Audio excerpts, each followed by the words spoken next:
On a cold, rainy road in the mountains of Vermont, I stopped my cab for a man covered in blood, collapsing in the mist. He whispered a name, Liam, before fainting in my arms. I thought I was helping, just doing the right thing on a lonely night. But I was wrong. That night, I didn't just save a life. I stepped straight into a world of money, power, and lies. My name is Amber Reed, 28 years old, a taxi driver living alone in a crumbling apartment in Montpelier. A month ago, I found out I was pregnant, with a man who had vanished without a word. I thought that heartbreak was the worst pain I'd ever feel. But Vermont in autumn has a way of hiding storms behind its silence. And when 3 men in suits knocked on my door the next morning, their leader smiling, saying, "Thank you for saving my son," I realized that every act of kindness comes with a price. The rain drummed on the cab's roof like impatient fingers tapping on fate. I gripped the steering wheel, eyes fixed on the winding road that led toward Lake Champlain. Fog swallowed everything, leaving only the thin beam of my headlights slicing through the gray. I'd been driving a taxi in Vermont for over a year, ever since Jake disappeared, taking his empty promises with him. A month later, 2 pink lines appeared on a stick, and my world collapsed into silence. Under my oversized gray hoodie, no one could see what was growing inside me, except maybe Ben, the old mechanic at the garage. "Coffee isn't breakfast, kid," Ben would grumble, handing me a hot sandwich. I'd smirk. "You live on coffee and cigarettes, and you're still alive." He'd chuckle, then go quiet. "Difference is, Amber, I've run out of reasons to care about myself." "You haven't." His words stayed with me long after he walked away. That night, I shouldn't have taken the late-night trip toward Shelburne. The rain was relentless, wind howling off the lake. But I needed the money. When the passenger canceled, I sighed, ready to turn back. That's when I saw him. At first, I thought it was a deer stumbling out of the woods. But as my lights hit him, I froze. A man, shirt torn, soaked in blood, staggering toward the road. My pulse spiked. I rolled the window down. "Hey, are you okay?" He didn't answer. His lips trembled. "Help me." Then he collapsed. Instinct screamed at me to drive off, to stay out of whatever nightmare this was. But another voice, smaller yet stronger, whispered, "If it were you, wouldn't you want someone to stop?" I jumped out, rain slapping my face, and dragged him toward the back seat. His skin was ice cold, heavy with the smell of blood and mud. "Hang on," I muttered. "I'm taking you to the hospital." He made a sound, faint as breath. "Liam." And then, nothing. I barely remember the drive. Just flashes of red lights and white walls when I screeched into the ER bay. Nurses rushed him inside. "Name?" "I don't know," I gasped. No ID, no wallet. I found him on Route 7. When they disappeared through the double doors, I sank into a plastic chair, soaked to the bone, shaking. By the time I signed my statement and stepped back into the rain, the night felt different, heavier, like it knew something I didn't. I told myself I'd done the right thing, but deep down I knew nothing in my life would ever be simple again. I didn't sleep. The rain kept whispering against the glass, like a warning I couldn't ignore. Liam's face haunted me, pale, broken, blood dripping through my hands. When the knock came at sunrise, it wasn't just a sound. It was an omen. 3 men stood outside. 2 bodyguards, silent and sharp. The third wore a tailored gray suit and a practiced smile. "Miss Reed?" he asked smoothly. "Yes." He extended his hand. "Gregory Carter. You saved my son last night." I came to express my gratitude. My stomach tightened. His son, Liam. He stepped inside without waiting, placing a thick envelope on my counter. "A small token of appreciation. I hope it's enough for your trouble." I stared at it but didn't touch it. "Is he okay?" Gregory's smile never wavered. "Recovering. Nothing to worry about." Then his tone changed, colder. "He didn't say anything strange to you, did he?" People sometimes ramble under trauma. Every nerve in my body went rigid. "No, he barely spoke." "Good." He gave me a nod that felt like a threat. "Then let's keep it that way." And just like that, he was gone. I opened the envelope. Cash, thick stacks of it. Enough to pay my rent for months. But my hands shook. That wasn't gratitude. It was hush money. By afternoon, I couldn't take it anymore. I drove back to the hospital, my heart pounding against the seatbelt. "I'm here to check on Liam Carter," I told the nurse. She scanned the chart, her eyes flicking up nervously. "I'm sorry, he's not accepting visitors. Can you just tell me if he's awake?" Her voice dropped. "Mr. Carter requested privacy. His father said the patient is now in a coma." A chill spread through me. "That's impossible. He was conscious last night." She avoided my eyes. "I'm sorry, miss." "That's all I can tell you." As I turned away, a whisper came from behind me. "You're the driver, right?" I turned. A young nurse, Grace Moore, motioned me into a supply room. The door shut behind us with a soft click. Her voice was barely a breath. "He's not in a coma.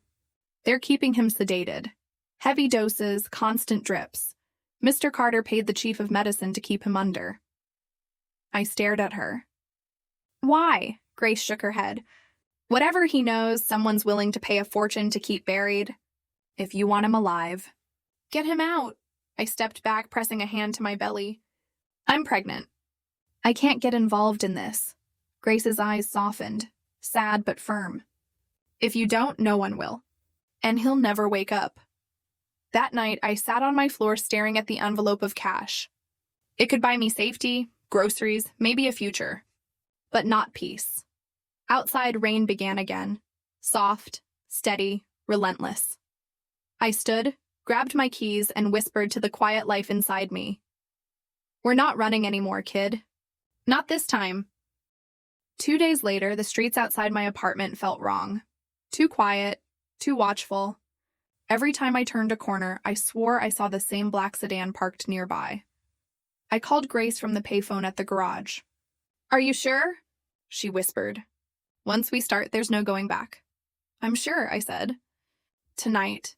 The hospital at midnight was a maze of white corridors and humming lights. Grace met me by the back entrance, handing me scrubs, a mask, and an ID badge. "Keep your head down," she murmured.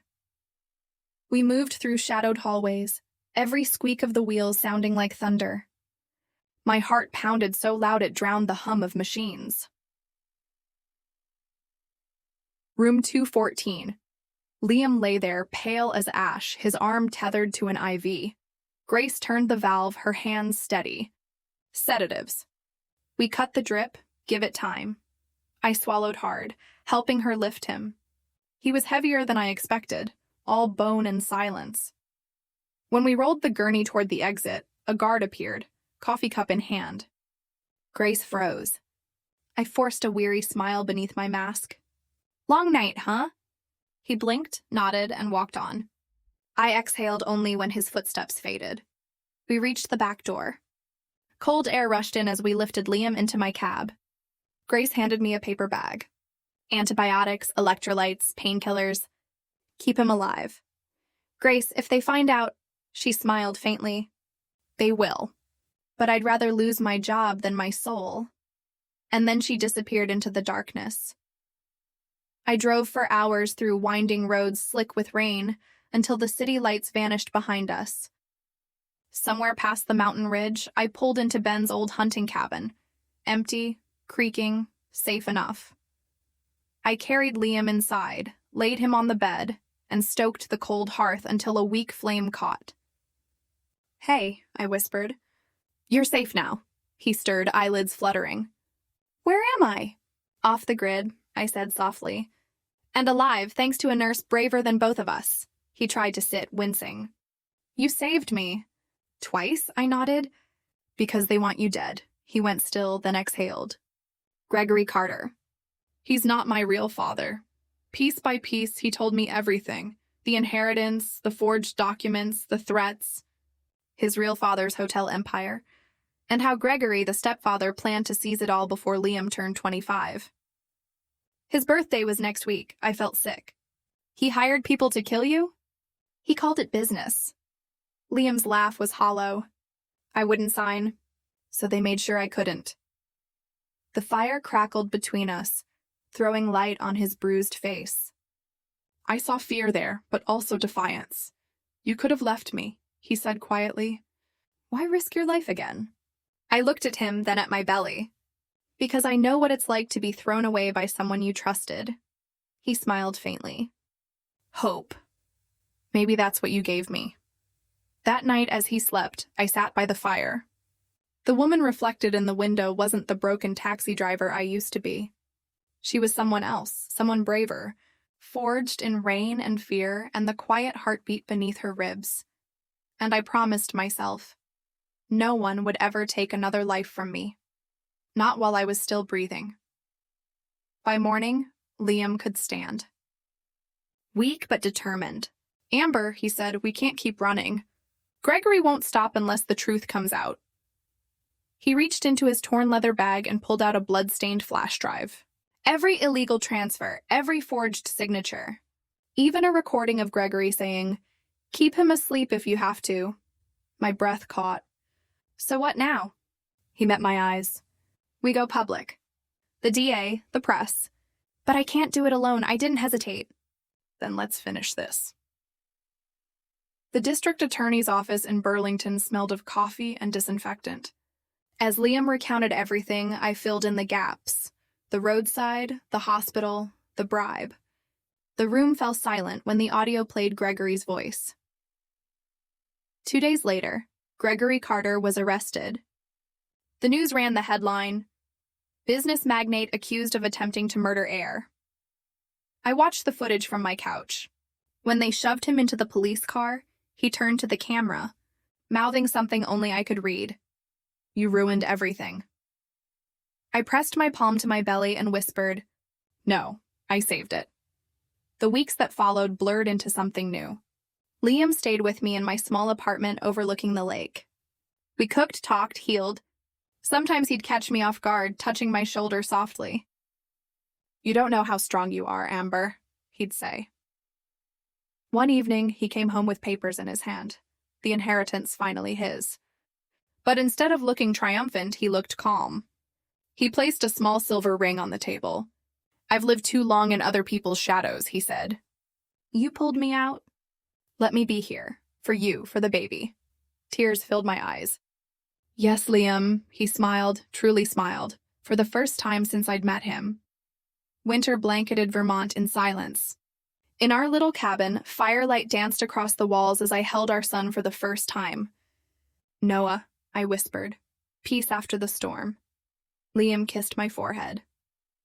"If you hadn't stopped that night," I smiled. "If you hadn't been there, I might never have learned who I am." 3 years passed like a dream. Noah grew into a whirlwind of laughter. Liam ran a small foundation helping victims of financial abuse. I went back to driving part-time, tracing the same roads that once changed everything. One autumn afternoon, we walked along Lake Champlain. Leaves blazed red and gold, wind biting at our cheeks. Liam ran with Noah, holding a tiny kite as it climbed the sky. I watched them, father and son, light and laughter, and felt my chest swell.